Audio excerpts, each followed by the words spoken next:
Barry Pritchard is a scientist and a business professional, a true Marylander through and through. He received his Bachelor of Science in Chemistry from Towson State University, his MBA from Loyola College. Both schools actually are in Maryland, in case you didn't know that and you're catching us on the podcast. But Barry, along with his wife Cindy, are the founders of Sun X Analytical right here in Cambridge, Maryland. Sun X Analytical is a natural products production facility, an analytical testing laboratory, and a workforce training center, which is focused on the promotion of industrial hemp production and processing in the state of Maryland. Barry, we know you well. Welcome to the show. Hi, fellas. Thanks for having me. Sorry for the technical difficulties there, but... Oh, you sound great. You sound great. You really do. And actually, we met through the radio show. You called after hearing one of our earlier shows. Isn't that right? Yeah, that's exactly right. My wife and I were on a ride one day coming back from Annapolis, and what else to do? WCBM at 2 o'clock in the afternoon. We joined in and listened in to one of your shows. And then I thought, we probably should make the connection at this point for focus on Maryland and CBD. So. Well, I'm glad you and your wife absolutely love our show, and you're super huge fans. So thanks for the endorsement. That's right. We appreciate that. But we really are big fans of you, Barry, and you're one of the true pioneers in the state of Maryland, helping to lead us out of this 3-generation-long prohibition on the cannabis plant. And you do have a unique distinction in the state in the cannabis business, don't you? Yeah, so interestingly, Sunx can make claim as being the first legal cannabis business in Maryland, and that we were the first applicant for registration as a testing company for the medical cannabis side. And we were in that industry for just a few 9 months or so, decided to move into industrial hemp kind of mid-2017. And we've been at the tip of the spear ever since. It's been an interesting ride so far. That's pretty cool. Congratulations. So just to take a little step back, so you got your chemistry degree from Towson, and then you got your MBA from Loyola. Were you targeting a career in the cannabis industry then? No, I graduated from Towson in 1982 and went to work for McCormick for a good while. And at that point, even though we experimented with cannabis, we weren't. It was frowned upon. A lot of folks were tested at that point. So quite frankly, I wasn't involved in cannabis for many years until just a few years ago when we decided to move away from corporate America and start our own company. What attracted you to the cannabis industry specifically? You could have done anything. Yeah, it was a good fit for me. There was I read an article some 6 or 7 years ago in one of the industry rags that I read routinely called Chem and Engineering News. And the article described the serious lack of standardization of method and testing capabilities, reliable testing for the cannabis industry in general. And I thought, at that point, to answer your question directly, yes, it was a perfect fit for me because I had spent 10 years as a natural product chemist, 15 years as an analytical chemist, and the rest just sort of general industrial chemistry. So it was a perfect fit for me to bring, not to be so bold, but to say this, but to bring credibility to the industry. And we indeed have done that. The industry is unique, the hemp industry specifically. The medical cannabis is a little different, and what I mean by that is the medical cannabis side is highly regulated as a pharmaceutical industry would be. But the hemp industry relies on self-regulation. And I have to tell you, the industry's done very well at being very conscious of THC levels, which is the main concern, both in raw material that they're growing, plant material, as well as finished material that you would see on the shelf, tinctures, lotions, that sort of thing. Well, so you started Sun X Analytical to add some credibility to this hemp industry, and you ended up starting and opening up in Cambridge, Maryland. What made you decide to start there? Right. My wife and I lived in Snow Hill at the time. We lived there for about 10 years, and we were looking for laboratory space. It's a funny story, really. we looked everywhere from the Virginia line to the bridge to Delaware for some laboratory space, and there was absolutely nothing. In fact, I called several of the local university chemistry professors and asked them if they had any lab space, and they laughed at me. But anyway, I kept getting shown by the realtors doctors' offices, and that really didn't quite fit the bill. So we went into an innovation center in Cambridge, one that you would see around any major university, a technology transfer center, if you will, Eastern Shore Innovation Center. And along with on the strength of a Rural Maryland Council grant, we were actually able to take some warehouse space and build our own little 1,500 square foot lab space some 3 years ago. Did you get some good support from the local community? But we didn't have anything negative happen that a lot of the cannabis companies have run into. We did get a lot of support from local political folks because I guess they saw, for us at least, we were trying to bring the industry to a certain level of comfort with growing hemp on farms, with the vision at some point to have hemp as a rotational crop here on the shore. But the point is that we needed to get started with cannabinoid production so that folks could make a little bit of money and get comfortable with the plant in general. So, yeah, we got a lot of support with visionaries in Dorchester County, quite frankly. And then, again, I'll say it again, the Rural Maryland Council really did see the opportunity long-term for hemp on the shore. And actually, Barton Felder did as well. So. Now, in the facility that you opened and part of that grant, in addition to the testing, what other benefits were you bringing to the county there? Yeah, so initially we were a testing company. The original grant proposed that we would do some soil testing, that sort of thing, which we never really did. But we did do testing for, at least in the first year, about 80% of Maryland's hemp farms. And then with the grant money, we also expanded into doing raw material manufacturing. So we would bring hemp material in, do the extraction, purify those materials to usable CBD raw material, starting materials. Now, in those, then, I'm sorry. Yeah. Now, just curious. I'm just picturing you bringing in a community that's not used to this, a new industry. You're bringing bales of what looks like weed. What did the cops have to say? Yeah, did you have any? Early on, yeah, it's a good question. Maryland wasn't growing hemp. Barry, now we can hear you. If you want to just rewind a couple seconds. Oh, sure. So we started when we opened the doors, Maryland was not growing hemp at that point. So what we were doing, we were bringing crude CBD extract in and doing purification of that material, and then helping a couple different companies bring consumer products to the market, nutritional supplements, that sort of thing. Barry, before starting Sun X, have you ever worked with farmers before? No, I had little experience with the farming community. And I will say it has been one of the great pleasures of being part of the hemp industry is the honesty and the wholesomeness of the farmers that I've worked with. It's a pleasure. And the simplest way to describe it is at the end of the day, when you shake someone's hand that you have a deal, you have a deal. And that's refreshing in this cannabis industry. Do farmers need to do anything special before they plant their first hemp seed? Is there like a license or a registration or something that they have to go through? Yeah. Thanks, Max. They have to register with the state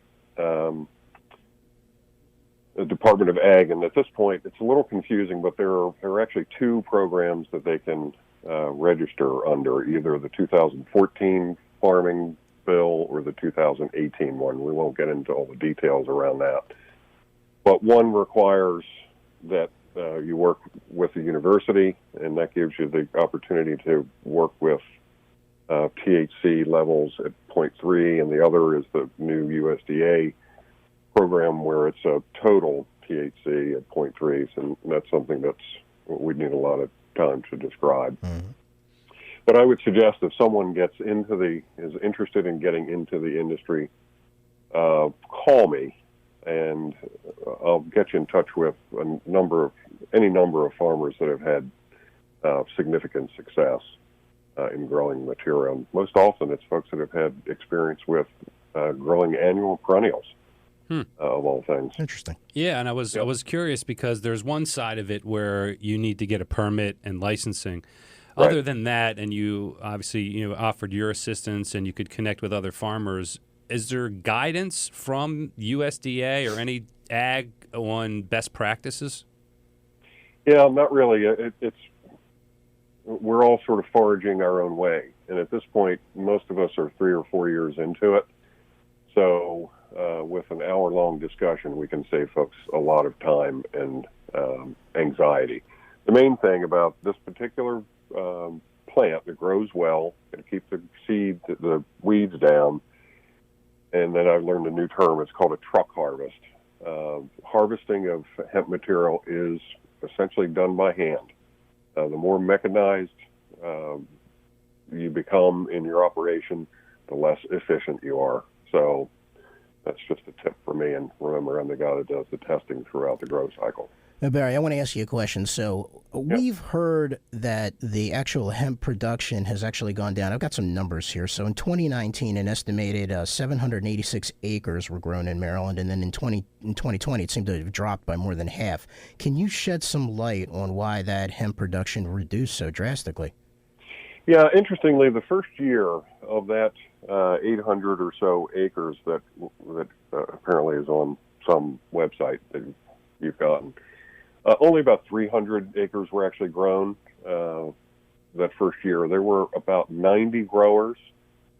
Most of the farms were between 1 and 2 acres. There were some folks that had set aside registration for 200 and 300 acres. They didn't grow. There was only one group that grew some 90 acres or so, and it was an abject failure, mainly because it was grown like it was meant to be a high throughput crop, and it just is not. Again, the folks that had success were ones that grew between 2 and 5 acres and had enough hands to do the harvest. The expectation versus reality is something that we also want to make sure you can help us set the record straight here. Yeah, what is the proper expectation, and what was the expectation, and what's reality? Yeah, so early on, farms could have expected some, let's say, $40 or $50 a pound for the material, and the cost to grow it would have been more like 400, maybe something like. I'm sorry, 4 or 5. So there was a fair amount of profit early on. And again, I'm not the expert on these numbers, but I'm just trying to give you a sense of it. Mm-hmm. The market, the bottom fell out of the market after the first year. There was a gross oversupply, and those wholesale prices dropped from the anticipated levels of $40, $50 a pound down to about $5. And they're holding right now at about 3. So what happened the second year was half the amount of farmers grew.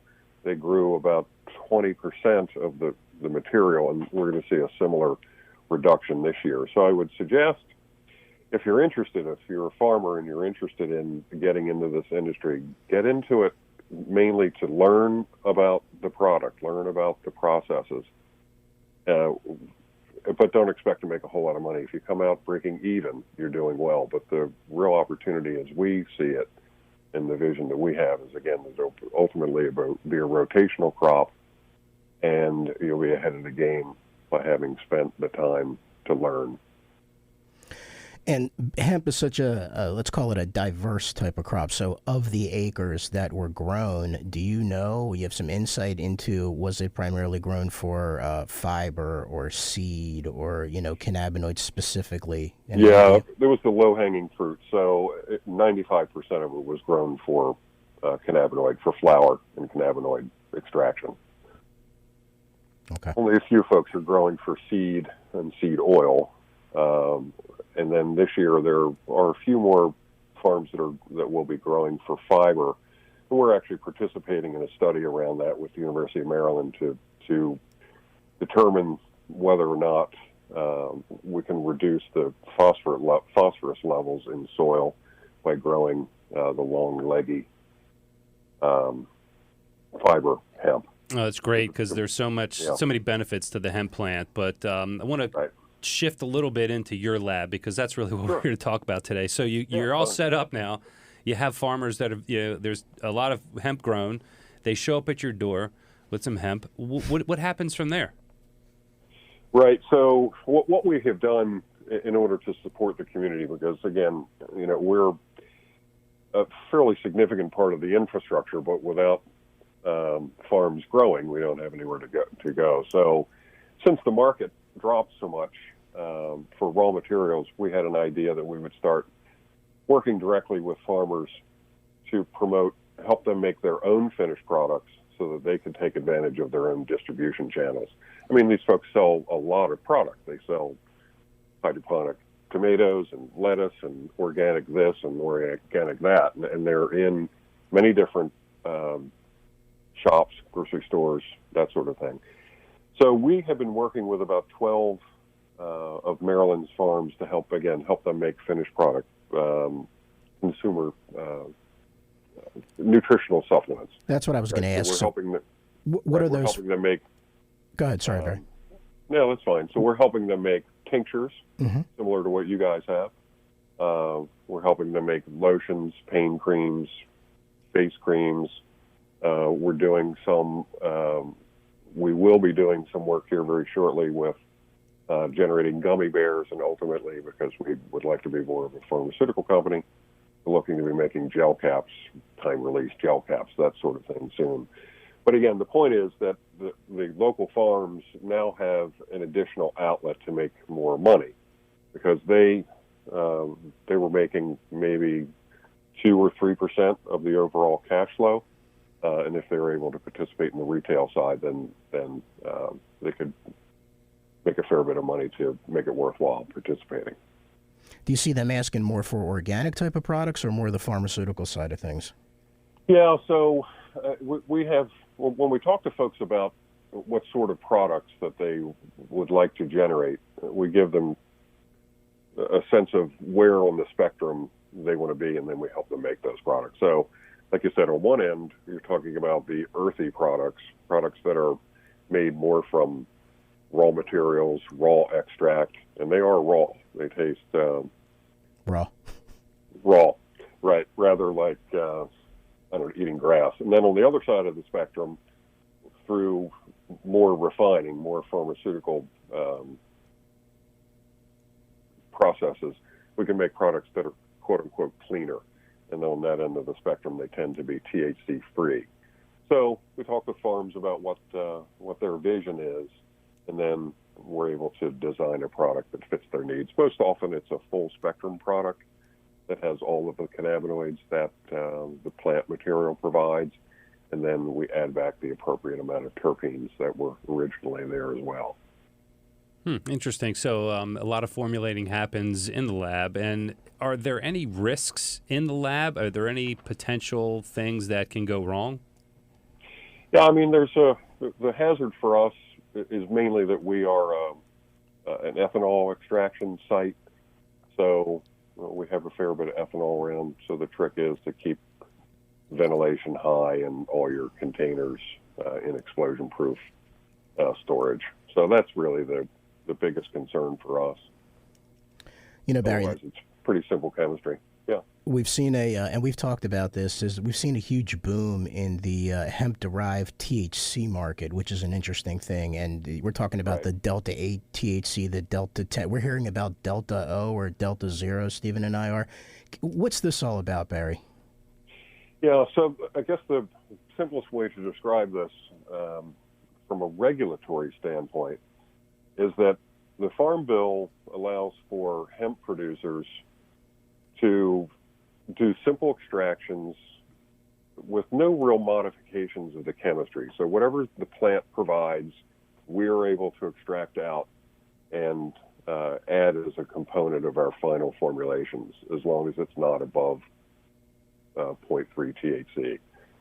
So Delta 8 is indeed one of those natural products. However, the concentration is so low that it's impractical to do isolation techniques, physical techniques to isolate it. Right, but just to what folks pause are you one doing. second, what we're talking about is THC has the illegal version, or above 0.3% Delta 9 THC is what we're talking Delta about. 9. So Delta, the deltas that Max brought up and that Barry's talking about, they're just other versions of THC. So I just wanted to bring the THC in. It's the part that gets you high. Sure.